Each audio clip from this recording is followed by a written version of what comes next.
Hi friends, Madurai தமுக்கத்தில் இருக்கிறோம். Goripalayam flyover American college சைடில் பார்த்தீங்கன்னா பில்லர்ஸ்க்கு மேலே கிரிடர்ஸ் வந்து மவுண்ட் பண்ணுறதுக்கான ஒர்க் வந்து ஸ்டார்ட் பண்ணிட்டாங்க. ஸோ இதுக்காக இரவு 10 மணிலேருந்து காலை 5 மணி வரை வந்து பெரிய க்ரெயின் மூலமாக இந்த ஒர்க் வந்து கண்டக்ட் பண்ணுவாங்க. ஸோ அதனால் இந்த டைமிங்கில் வந்து டோட்டலாக அந்த ரோடை வந்து பிளாக் பண்ணிடுவாங்க. அதாவது கோரிப்பாளையம் பாலத்தை லீட் பண்ணுற ரோடெலாம் வந்து பிளாக் பண்ணிடுவாங்க. பகலில் மட்டும்தான் இந்த ரோடில் வந்து டிராஃபிக் வந்து அலோவ் பண்ணுவாங்க. ரீசண்டாக சென்ட்ரல் கவர்மெண்ட் வந்து மதுரையை வந்து டர்ட்டியஸ்ட் சிட்டி அப்படின்னு ரேங்க் பண்ணியிருக்கிறாங்க. ஸோ அதுக்காக தான் நேற்று நான் வீடியோ பண்ணியிருந்தேன். இதில் ஒரு கமெண்ட் எப்படி பண்ணியிருந்தாருன்னா, அதாவது ஏரியல் ஷாட்டில் வந்து மதுரை நல்லா தான் இருக்கும், கிரவுண்டில் தான் வந்து மதுரையில் உள்ள குப்பையெல்லாம் தெரியும் அப்படின்னு ஒருத்தர் கமெண்ட் பண்ணியிருந்தாப்புல. கடந்த வருஷம், அதாவது மார்கழியில் மதுரைன்ட்டு கவர் வீடியோவாக நான் வந்து ஒரு வீடியோ பண்ணியிருப்பேன். மதுரையில் மேக்ஸிமம் ஏரியா கவர் பண்ணி, அதுவும் மழை காலத்தில், ஒரு மழை காலத்தில் வந்து மதுரை எப்படி இருக்கும்னு ஒரு வீடியோ பண்ணியிருக்கேன். கம்ப்ளீட்டாக வந்து கிரவுண்டில் தான் அந்த வீடியோ பண்ணியிருக்கேன். ஸோ அந்த வீடியோ பாருங்கள். அதுபோல் தீபாவளி அன்னைக்கு வடக்கு வழி வீதி, ஈஸ்ட் வழி ஸ்ட்ரீட்டு, இது ரெண்டுமே வந்து எப்படி இருக்குன்னு வந்துட்டு கிரவுண்ட்லேயே கவர் பண்ணியிருக்கிறேன்.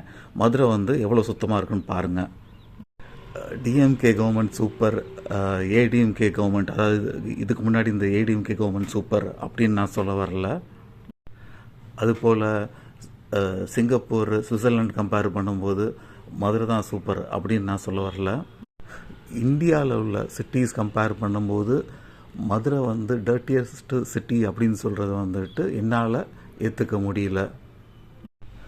தமிழ்நாடை தாண்டினீங்கன்னா அன்ரிசர்வ்ட் கோச்சில் ட்ராவலே பண்ண முடியாது.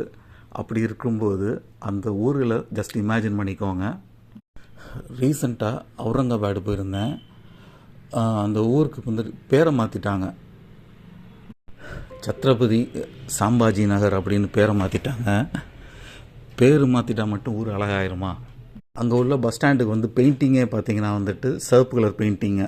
எதுக்குன்னா துப்புறதுக்கு வசதியாக இருக்கும்ல, பார்க்க துப்புறதுக்கு வசதியாக இருக்கும்ல. ஸோ அதனால தான் சிவப்பு பெயிண்ட் வந்து பெரும்பாலும் அங்கே பண்ணியிருப்பாங்க. ஸோ அதுபோல் மதுரையில் வந்து சிவப்பு பெயிண்ட் அடிக்க வேண்டிய அவசியம் கிடையாது.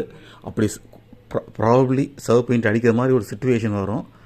எதுக்கு நான் வந்து சேம் நார்த் இண்டியன்ஸ் வந்து இங்கே வந்து துப்புறதுக்கு அவங்களுக்காக வேணால் பெயிண்ட் அடிக்கலாம், தவிர்த்து நம்ம மக்களுக்கு அந்தளவுக்கு ஒரு மோசமான சிவிக் சென்ஸ் கிடையாது.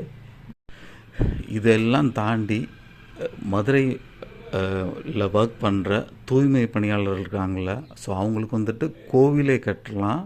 ரீசன் வந்துட்டு அவங்க பண்ணுற அந்த ஒர்க் இருக்குல்ல, ஸோ அதை வந்து ரொம்ப வந்து பிலிட்டில் பண்ணுற மாதிரி, அதாவது இங்கே வந்து மதுரை சுத்தமாக இல்லைன்னு சொல்கிறது, அவங்க வேலையை வந்து குறைச்சி மதிப்பீடு பண்ணுற மாதிரி. அது நம்ம நிறையா மாற வேண்டியது இருக்குது. இந்த போஸ்டர் கல்ச்சர் இருக்குல்ல, ஸோ இது வந்து ஸ்டாப் பண்ணணும்.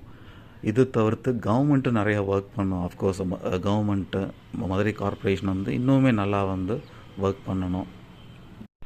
ஸோ இப்போ இந்த கொடுத்துருக்காங்களே அந்த அவார்டு டர்ட்டியஸ்ட் சிட்டின்னு, ஸோ அந்த அவார்டை வந்துட்டு அவங்க ஆசைப்படுற நார்த் இந்தியன் சிட்டிஸ் இருக்குல்ல, ஸோ அங்கே எந்த சிட்டி அவங்களுக்கு பிடிச்சிருக்கோ அங்கே ட்ரான்ஸ்ஃபர் பண்ணுறது பெஸ்ட்டு.